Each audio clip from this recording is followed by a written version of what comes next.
We're going to perform a 250 and a 500-hour service on a skid steer. It don't make a difference between track or wheel skid steer. Basically, on a 250-hour service, we strongly recommend check your oils before you start. We would like warm oil.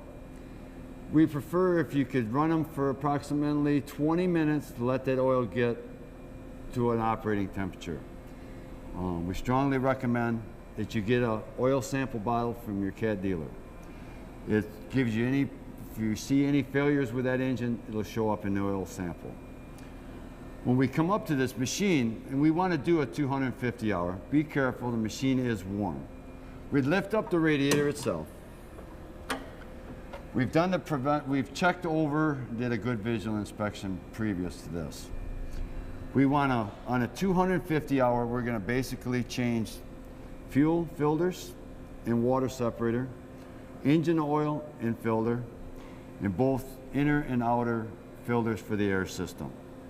So it's basically about the same as anything else you've ever worked on.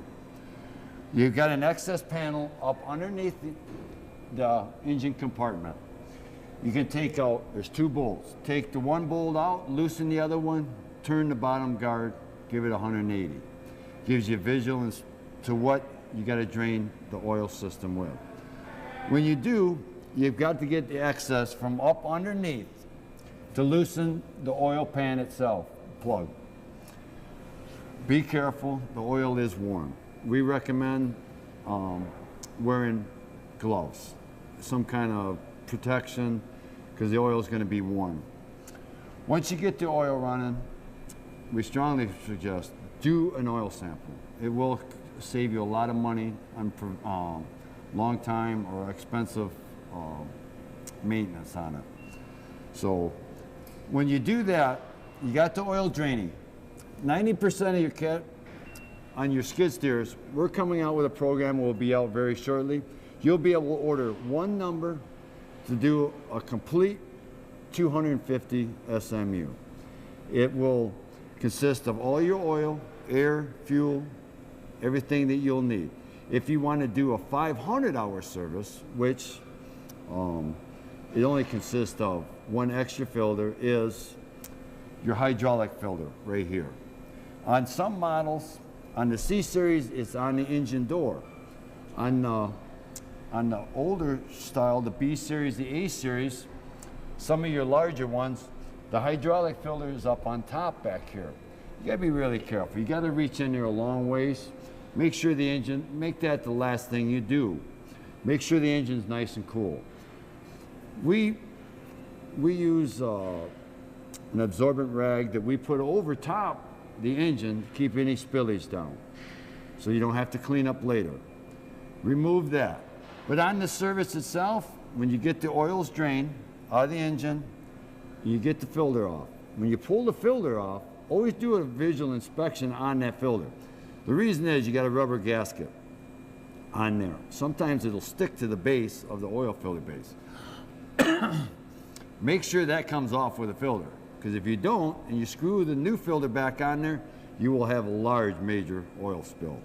So it's very crucial that you do take a look at that. Just when you take it off, just look at the filter, say, oh, okay, it's on there, dispose of it. Put your new filter on, screw it hand tight, then with a wrench, give it a quarter turn. You're good. Put your drain plug in after it's done draining. Once it's done draining, if you look in your operation maintenance book, or we prefer you to buy our oil filters anyways. They're designed for this machine. When you buy this package that we're going to introduce here very shortly, it'll give you the amount of oil and all the right filters that you need. Once you've done that, make sure when you pull your fill cap off of this machine, some are located on the side, some are on top. Always make sure the dirt has been cleaned out around the cap. You don't want no debris in there. Once you have, you put the right amount of oil in the machine. Put the cap back on. Then, once you've got the oil done, never leave what you've done. Don't go to do something else. Always make sure that oil is put back in that machine and that drain plug is tight. because it causes catastrophic failures, big time. So when we go to the fuel system, always walk up. On some models, the newer models, they might have a cap on there. This is a vented cap. But sometimes these will get plugged full of dirt. You'll build vacuum on this fuel system. Just reach up, and it just released right there, just from the climate change, from being outside, being in a warm building. Just loosen, you don't have to take it off. Put it back on, put your padlock back on it. Then you want to service the fuel filter. It's very simple. When you do it, this is a two-piece filter system. This bottom part is a water separator. I generally loosen it first before I take it off, just a little bit. Then this top piece is just plastic. This one's a little tough to get into, but most of them are. You turn this off, it'll unscrew. You can pull the filter down itself. When you pull it down, I would suggest you put some rags down here to catch any loose fuel that comes out. When you always, it's very crucial, when you're filling these filters back up, you've got an empty filter. Once you've gotten this thing down, you screw this off. Be careful, there's an O-ring underneath here. Make sure that stays with it. Make sure all your debris is out of here. You need to fill this filter, but strongly, you've got to have clean fuel. If you're in doubt that there's any contamination in that fuel, you cannot use it. Once we've topped all this stuff off, we're going to get in the machine. We're going to start the machine. When you start the machine up, you're going to have an indicator light comes on because we've drained the oil out of the filter and out of the pan. We filled the pan. We did not fill the oil filter itself. Start it up. Always make sure it's at an idle. When you get started up, it only takes within probably 30 seconds.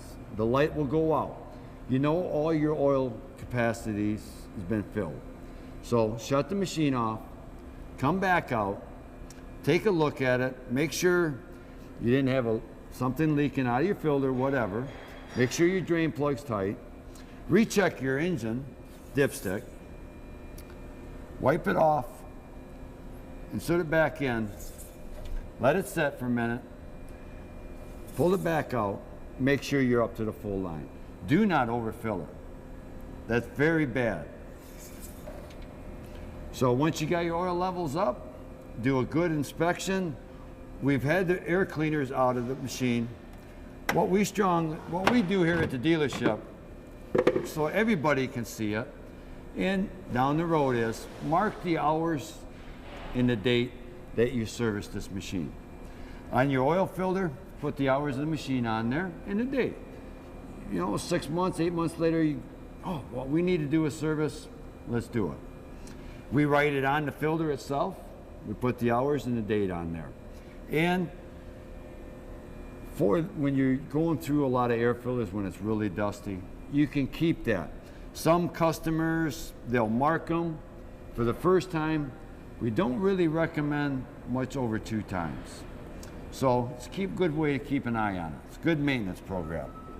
Once them is replaced, we're good. We locked it in position. Our coolant, make sure your coolant's good.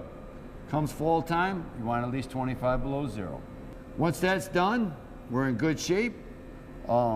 If you want to perform a 500-hour service on this machine, the only thing you've got to do is change the hydraulic filter. And all these hydraulic filters for all these machines are the same. One filter only.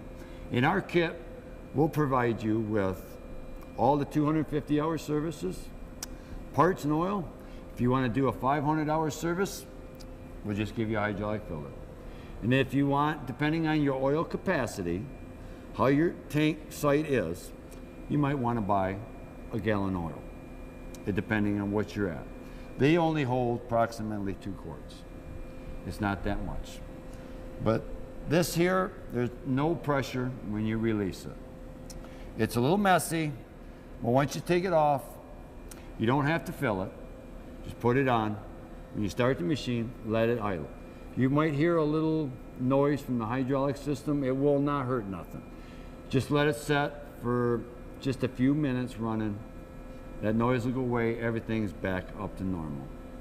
On your fuel system, it's very important.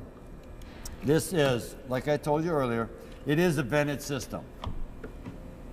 If this cap does not vent, what fuel oil, when this machine's running, it can only burn so much fuel at one time. If this filter plug, if this cap is plugged, it builds pressure in the fuel tank itself. It will cause the machine to run bad. You will get bad fuel efficiency and performance. So it is very crucial. So occasionally, you may have to wash this out. You'll see on the bottom of this, there's a little breather down inside here. Just kind of take a look at it. Maybe clean it up every once in a while. You know how we spill the stuff and it gets dirty. Well, when you're done, insert it back on there, just turn it, lock it down. You'll feel it reset down inside. Lock it. You've got a good running fuel system.